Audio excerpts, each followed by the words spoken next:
Some promises arrive broken from the beginning. Shelby Mason wiped the sweat from her brow with the back of her dirt-stained hand. The midday sun mercilessly punished his isolated farm in the Arizona Territory. For 3 months, he had prepared every detail of the house to welcome Martha Sullivan, the Boston woman who responded to his newspaper ad. 3 months of letters exchanged, of hopes planted like seeds in arid soil. 3 months dreaming of a company that could ward off the echo of his own footsteps through the empty house. The wagon appeared on the horizon like a mirage fluttering in the heat. Shelby left the fence she was repairing and walked to the porch, adjusting the clean shirt she'd put on for the occasion, the heartbeat faster than the hammer against the nails.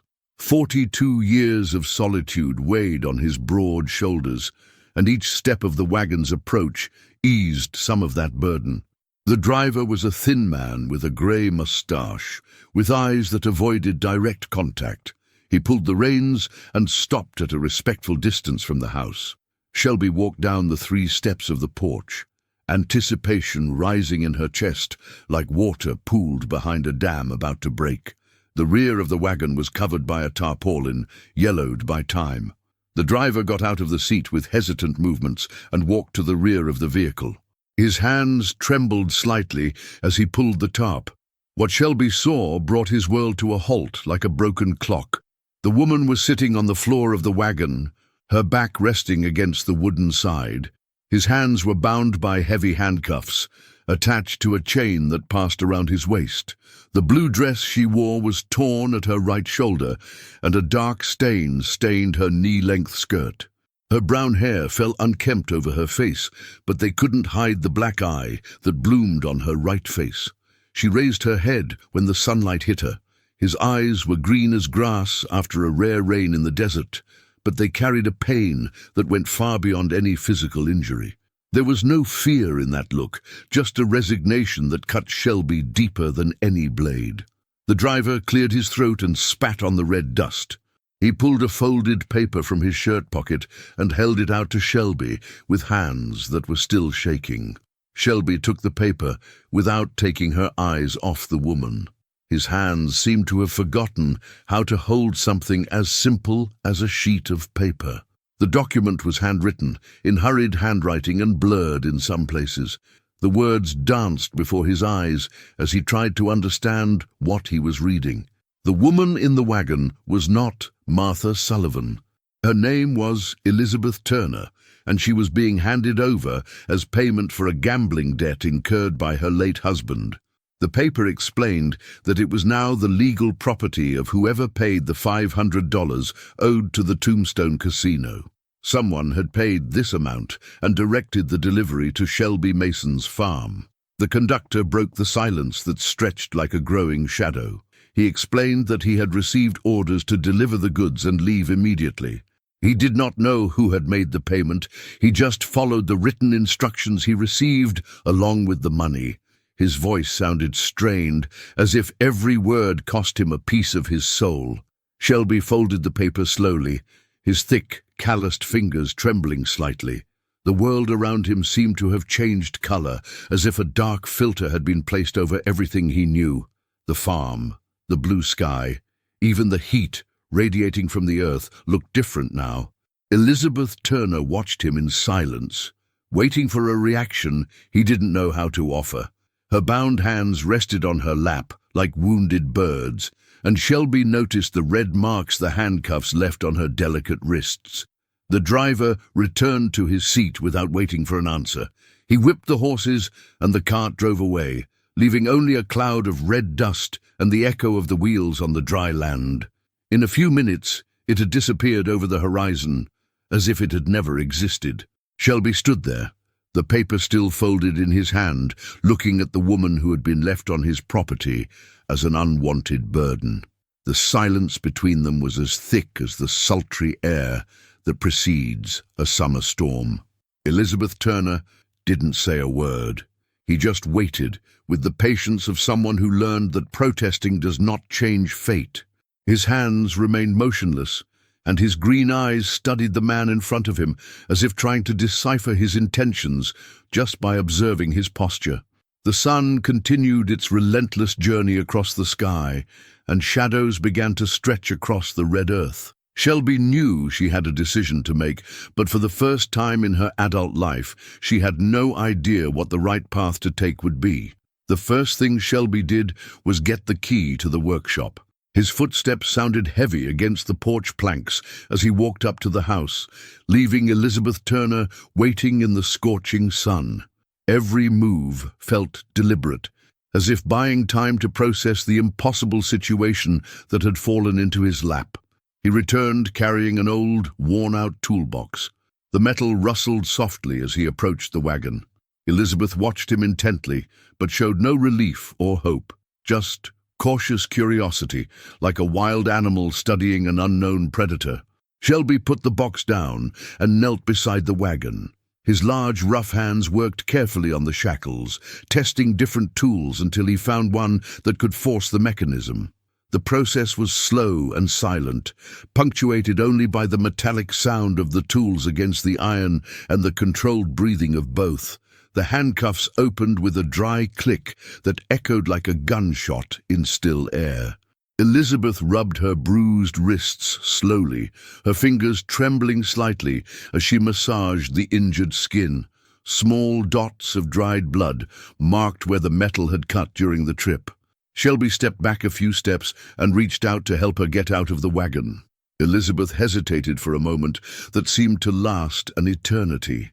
His green eyes studied him, looking for signs of danger or deception.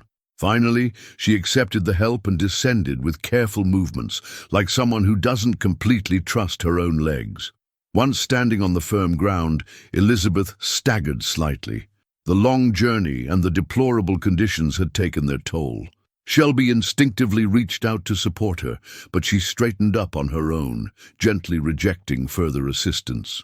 There was pride in his stance, even in the degradation of his current situation. Shelby led her to the porch of the house, where the shade offered some relief from the merciless heat. He brought a chair from inside and placed it in the shade, gesturing for her to sit down. Elizabeth accepted the offer in silence, sinking into the chair as if every muscle in her body screamed in relief. He disappeared into the house and returned with a bowl of fresh water and a clean cloth. He placed them both on a small table next to the chair and stepped back a few steps, giving him room to clean himself. Elizabeth looked at the water as if it were a rare treasure, dipped the cloth, and began to wash her face and hands with slow, deliberate movements. The water in the bowl became cloudy as it removed road dust and dried bloodstains. When he finished, he looked slightly more human, although the pain in his eyes remained unchanged.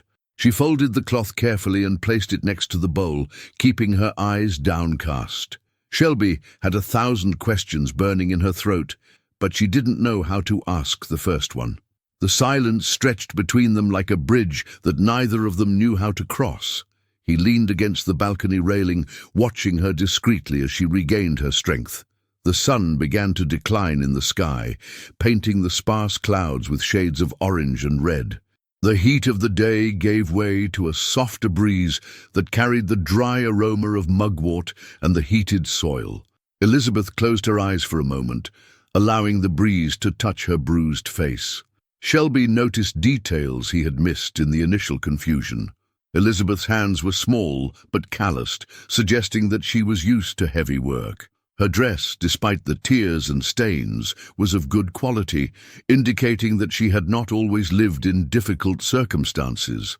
There was a simple ring on her ring finger, confirming the story about her deceased husband. The reality of the situation began to crystallize in Shelby's mind like salt forming in a pool of evaporated water. Someone had paid a considerable debt to place this woman on his property. But why? Was it a cruel joke? A trap, or were there more sinister motivations behind this macabre delivery? Elizabeth opened her eyes and found him watching her. For a moment, their gazes met directly, and Shelby saw something in them that she immediately recognized. It was the same expression I saw in the mirror every morning, that of someone who had lost everything that mattered and now simply existed, day after day, with no clear purpose. The paper he had received from the conductor was still in his pocket, folded and crumpled by the sweat of his nervous hands. He pulled it out again and unfolded it, rereading the words that seemed even more surreal in the evening light. The document was legal, at least in appearance. Official stamps and signatures that looked authentic. Elizabeth watched him read the paper, and for the first time since his arrival, something resembling fear flashed through his eyes. Not physical fear, but the fear of someone who knows that their life is completely in the hands of a stranger. His hands closed slightly, his knuckles turning white with tension. The night wind began to blow harder, bringing with it the distant aroma of rain. Dark clouds were gathering on the western horizon, promising a storm that could arrive before dawn. Shelby folded the paper again and put it in her pocket, her decision not yet made, but knowing that the night would bring with it the need for choices that would define the fate of both. The night came with the promise of a storm, but it brought with it something even more disturbing. Shelby had prepared the guest room for Elizabeth, offering her the privacy that any decent person deserved, regardless of the circumstances. She had accepted the refuge in silence, closing the door softly behind her, as if trying not to disturb the air around her. He spent the night sitting on the porch, watching the clouds thicken in the sky, as he tried to make sense of the cruel puzzle that had been placed in his hands. The legal paper she carried in her pocket seemed to weigh more with each passing hour. Legal ownership. The words echoed in his mind, like the sound of distant hooves on the prairie. The first ray lit up the horizon shortly after midnight, followed by the dull rumble of thunder rolling down the hills. The rain came in violent bursts, hammering the metal roof of the house with an intensity that seemed to reflect the turmoil in his soul.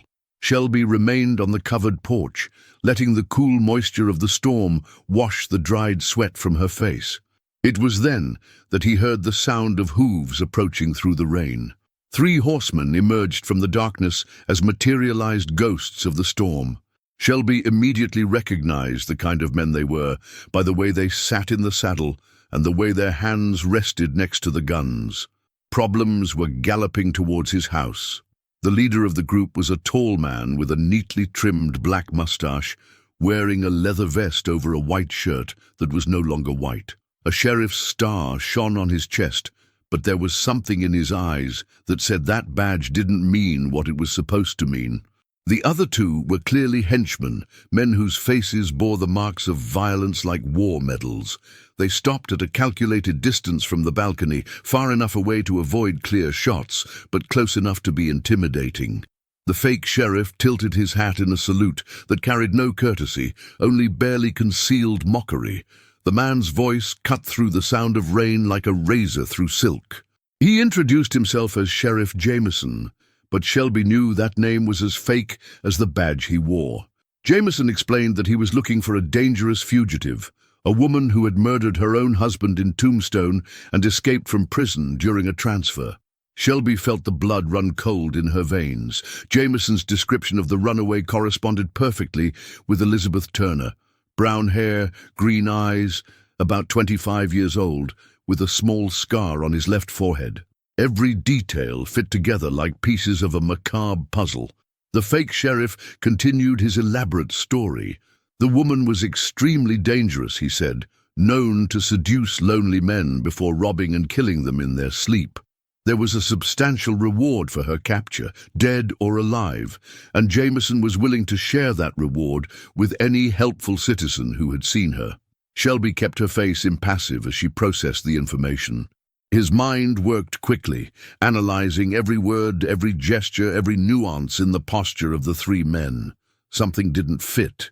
If Elizabeth really was a dangerous assassin, why would she be chained and being handed over as payment for a debt? Why did his eyes carry pain instead of malice? The minutes dragged on like hours as Jameson waited for an answer. The rain kept falling, creating curtains of water that distorted the night's shapes like inverted mirages. Shelby could feel the tension rising in the air, thick as molasses, ready to erupt in violence at any moment. One of the henchmen shifted restlessly in the saddle, his right hand approaching the butt of the revolver. It was a small, barely noticeable movement, but Shelby had spent enough years at the border to recognize the signs. These men had no intention of leaving without getting what they came for, and they were prepared to use force if necessary. The door to the guest room opened silently behind Shelby. Elizabeth appeared at the entrance, still wearing the same ripped dress, but now with her hair neat and her face clean. She had heard the voices and came to investigate. When his eyes met the three men riding in the rain, his face turned pale, as if he had seen death itself. The recognition was mutual and instantaneous. Jameson smiled, but it wasn't a pleasant smile. It was the expression of a predator that had finally found its prey after a long and frustrating hunt. He touched the brim of his hat toward Elizabeth, a gesture that carried more menace than 1,000 words. Elizabeth retreated into the shadow of the door, but did not completely flee into the house. There was dignity in his posture, even in the face of the obvious fear he felt. Shelby could hear her controlled breathing, fast but silent, like that of a cornered animal that knows it has nowhere to run. Jameson slowly dismantled, his movements deliberate and theatrical. Every step towards the balcony was calculated to increase the tension, to show that he was in complete control of the situation. His men remained mounted, but both had moved their hands to more convenient positions near the guns. The rain began to subside, changing from a violent thunderstorm to a persistent drizzle that created a ghostly haze around the property.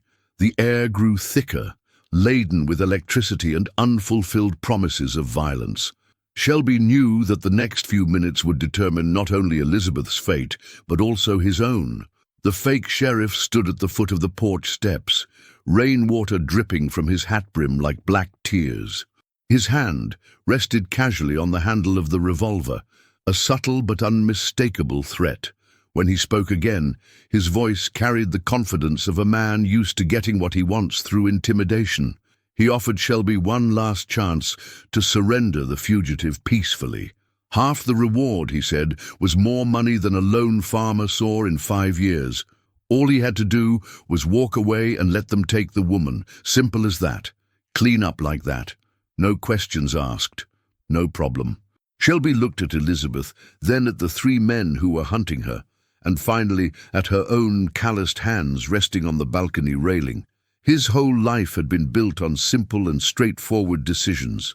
To plant or not to plant, to buy or not to buy, stay or leave. But this decision was different. This decision carried the weight of a human soul. The wind changed direction, bringing with it the aroma of wet mugwort and upturned earth. Somewhere in the distance, a coyote howled at the hidden moon, a lonely sound that echoed through the night like a wail for the lost and forgotten. Shelby knew that his answer would change everything, and that there would be no turning back after the words were spoken. Shelby's response came not through words, but through action. He moved with a deliberation that surprised even himself, descending the steps of the balcony with measured and firm steps. Every move was calculated. Every gesture carried the weight of a decision that had crystallized in his soul like ice forming in still water. Jameson took a step back, his hand instinctively closing over the handle of his revolver. There was something about Shelby's posture that didn't fit the profile of the naive farmer she expected to find. The fake sheriff's eyes narrowed as he reassessed the man in front of him, looking for signs of weakness he could exploit. Shelby stopped at a distance of 3 paces from Jameson, far enough away to react if necessary, but close enough that her words carried weight. When he finally spoke, his voice cut through the night drizzle with the clarity of a bell ringing high on a mountain. He said he had not seen any women, fugitive or not, and that the 3 men were trespassing on private property. The silence that followed was as thick as molten lead. The 2 henchmen exchanged nervous glances, acknowledging that the situation had changed course unexpectedly. Jameson, however, was not used to receiving denials. His face twitched into an expression of barely contained anger, and he stepped forward, invading Shelby's personal space with deliberate aggression. The threat came disguised as a friendly warning. Jameson suggested that Shelby reconsider his position, as interfering with the capture of a dangerous fugitive was a federal crime.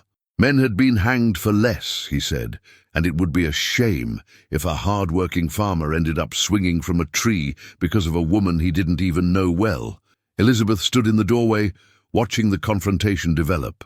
Her fingers clung to the doorframe tightly enough that the knots turned white, but she didn't retreat into the house. There was something about her posture that suggested she was prepared to face whatever fate awaited her. Shelby noticed a detail that had previously gone unnoticed.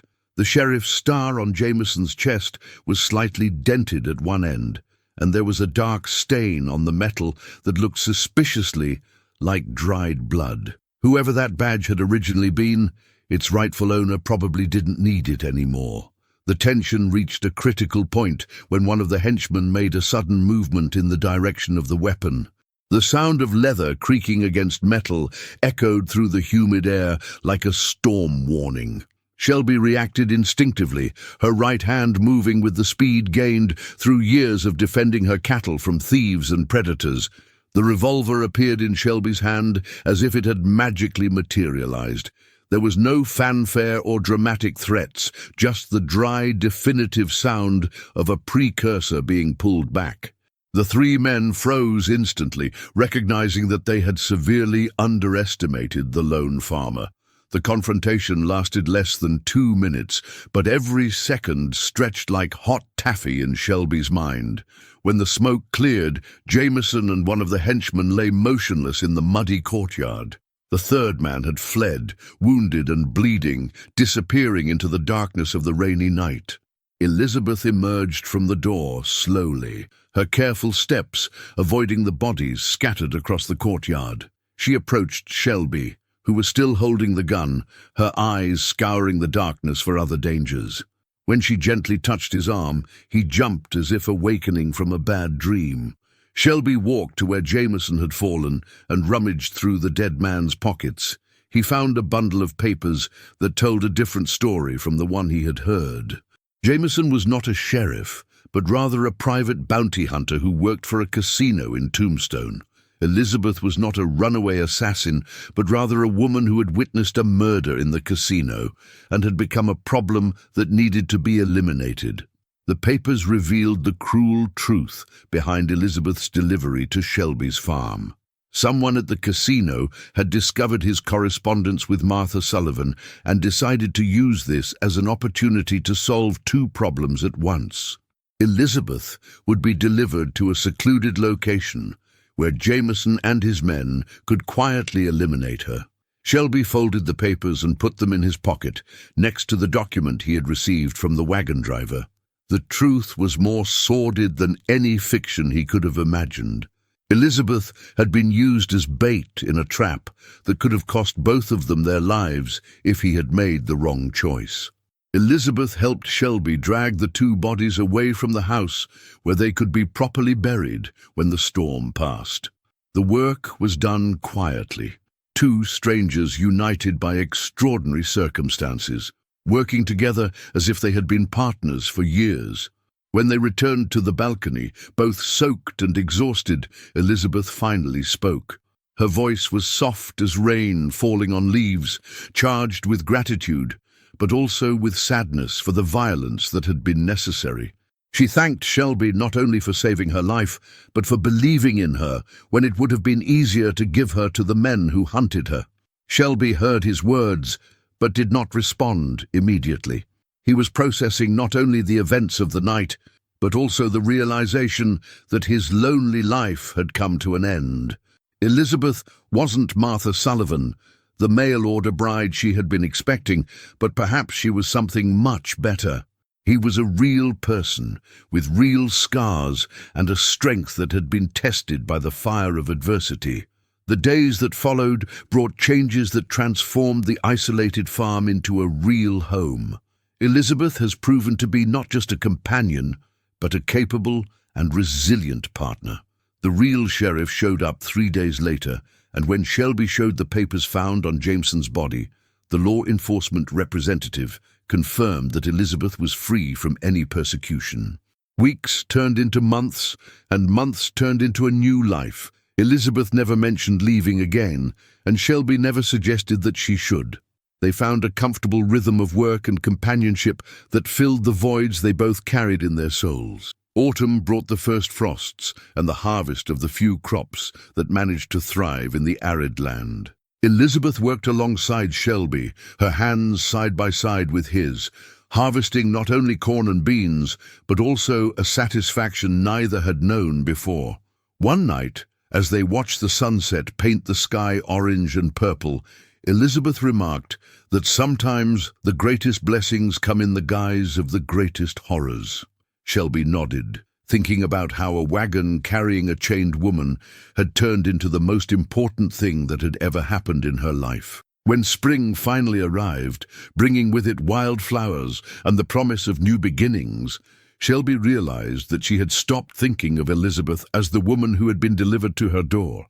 She was simply Elizabeth, his partner, his equal, his companion chosen by fate and confirmed by choice. Shelby Mason had waited for a mail-order bride and received a woman in chains. But sometimes, he discovered, the chains that seem to imprison us are just what we need to free ourselves from prisons we didn't even know existed.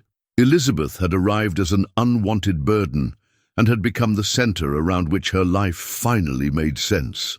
If you enjoyed this Wild West story, we have a lot more content like this waiting for you. Subscribe to the channel so you don't miss any of our exciting and twist-filled narratives.